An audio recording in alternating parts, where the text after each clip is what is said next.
नमस्कार, खबरों की खबर में आपका स्वागत है।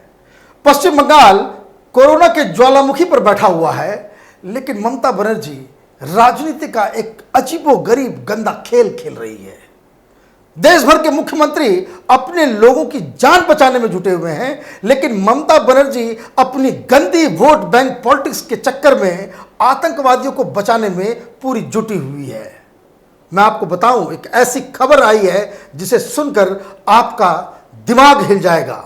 कोलकाता में अब तक जितने भी आतंकवादी पकड़े गए हैं, उसमें जो सबसे खतरनाक, जो सबसे खौफनाक और जो आतंकवादियों का सरगना रहा है, उसको 90 दिन का उन्होंने पेरोल पे उसे रिलीज कर दिया, उसे घर भेज दिया है।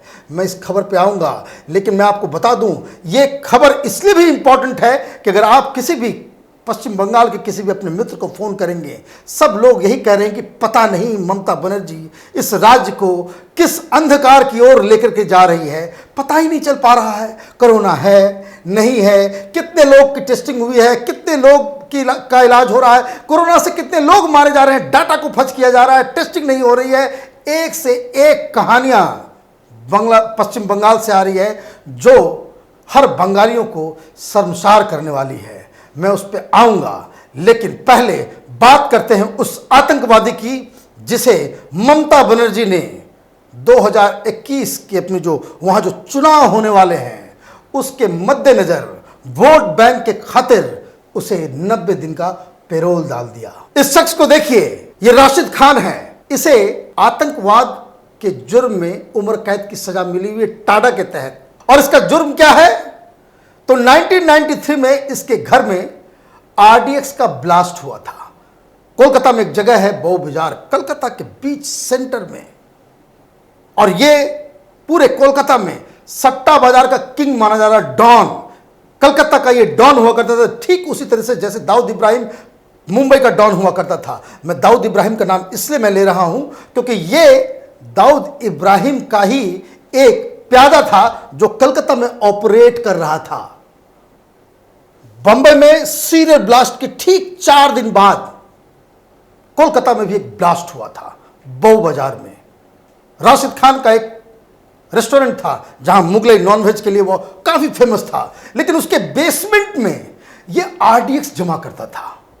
और यह आरडीएक्स का मतलब आप समझ लीजिए, जो बंबई में आरडीएक्स इस्तेमाल हुए थे बॉम्बे सीरियल ब्लास्ट में 1993 में, वैसा ही आरडीएक्स कलकत्ता में भी पहुंचा हुआ था।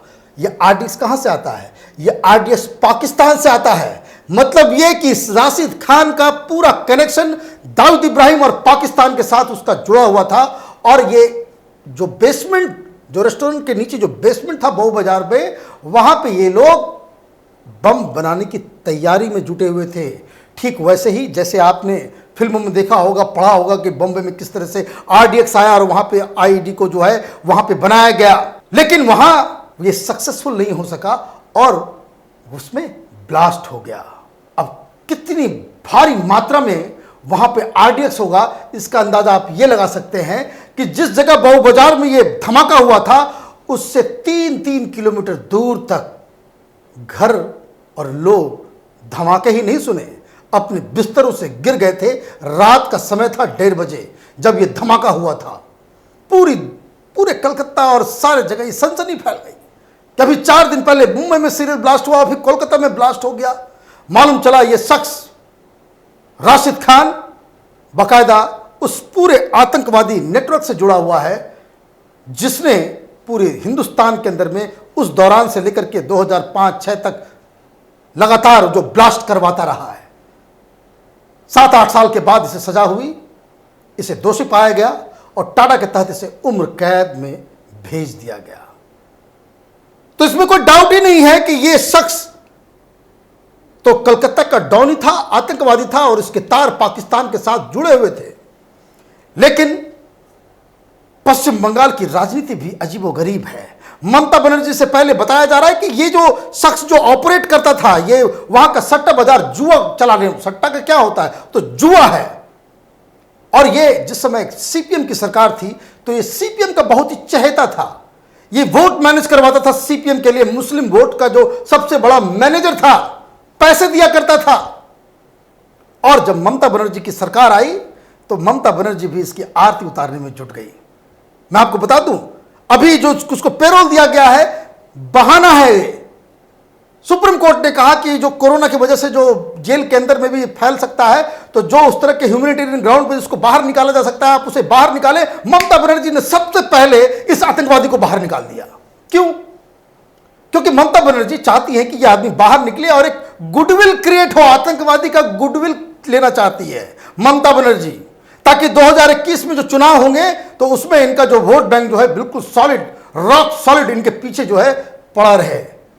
अब ये समझिए, ये राजनीति की नीचता का ये क्या स्तर है कि आपने एक आतंकवादी को बाहर निकाल दिया। अरे मरने दो, ऐसे लोगों को तो सड़ने देना चाहिए। इस धमाके में 70 से ज्यादा लोगों की मौत हुई थी, आंकड़ा, सरकारी आंकड़ा 69 का है, और सैकड़ों लोग घायल हुए थे, और पता नहीं कितने सैकड़ों घर जो है वो तबाह और बर्बाद हो गए थे। लेकिन ममता बनर्जी ने उसे, मैं इसलिए कह रहा हूं कि ये आरती उतारने की जो परंपरा है आतंकवादियों की, ये सेकुलरिज्म के नाम पे, मैं इसलिए ऐसा कह रहा हूं क्योंकि ये 2015 में भी ममता बनर्जी ने ऐसी ही गुस्ताखी की थी। इस आतंकवादी को निकालने के लिए सारे नियम कानून को ताक पर रख करके इसे निकालने की एक कोशिश हुई थी। बताइए, ममता बनर्जी की सरकार इस आतंकी के पेंटिंग का एग्जीबिशन लगाती है। ममता बनर्जी की राजनीति का यह कौन सा भद्दा चेहरा है कि एक आतंकवादी का आप पेंटिंग, वो पेंटर है। अब देखिए इस तस्वीर को, ये कौन, ये तो छठे क्लास का बच्चा भी नहीं बना करके दे सकता इस तरह की पेंटिंग, लेकिन आपने उसे निकाला। ये तस्वीर उसी समय की है। आतंकवादी पेंटर हो गया, ममता बनर्जी भी पेंटर है। और मैं आपको बताता हूं इसकी एक और कहानी। 2015 में ममता बनर्जी ने कमिटी बनाई, कमिटी जो देखती है कि किसको किसको पेरोल पे जो बाहर निकाला जा सकता है। यह स्टेट जो राज्य सरकारें होती है उसका ये अख्तियार है, उसके पास अधिकार है। 5 लोगों को इन्होंने कर दिया, इसमें किसका भी नाम डाल दिया। मैंने 2015 में भी ममता बनर्जी ने कोशिश की थी इसको बाहर निकालने की, लेकिन उस समय सुप्रीम कोर्ट का डंडा पड़ा, तो ममता बनर्जी की सारी प्लानिंग जो है वो धराशायी हो गई। सुप्रीम कोर्ट ने साफ साफ कहा था कि जिस शख्स को केंद्रीय कानून के तहत सजा मिलती है उसको राज्य सरकार उसकी सजा को माफ नहीं कर सकती। उसको बकायदा रिलीज करने के चक्कर में थी कि बेचारा बूढ़ा हो गया है।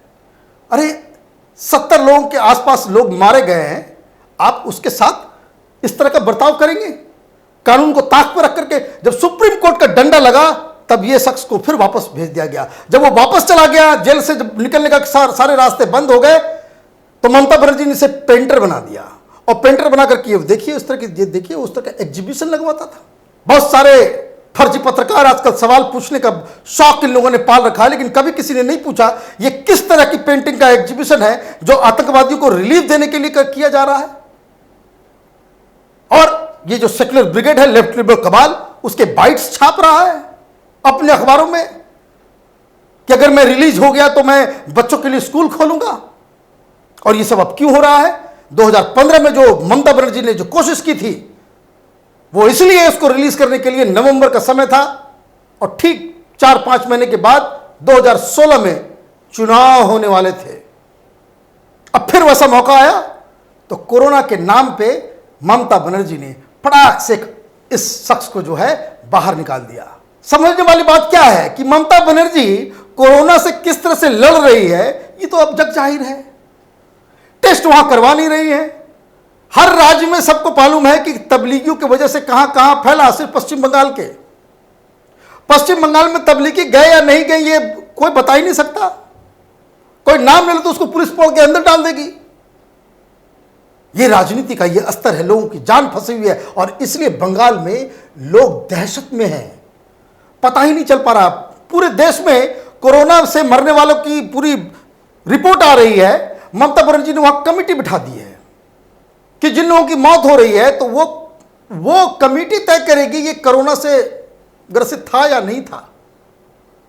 जितने तबलीगी जो नाम दिए गए थे हर राज्य में, केंद्र की तरफ से वो नाम गया था, निजामुद्दीन की जो मरकज से जो सारी जो लिस्ट आई थी, बंगाल का भी लिस्ट है। कहां है वो लोग? उनको कोरोना हुआ है नहीं हुआ है नहीं पता, कुछ पता नहीं है। और तो और मैं आपको बता दूं कि किस तरीके से बंगाल के अंदर में जो दहशत की वजह क्या है कि ज्यादातर जो मस्जिदें हैं वो तो खोल दिया गया है।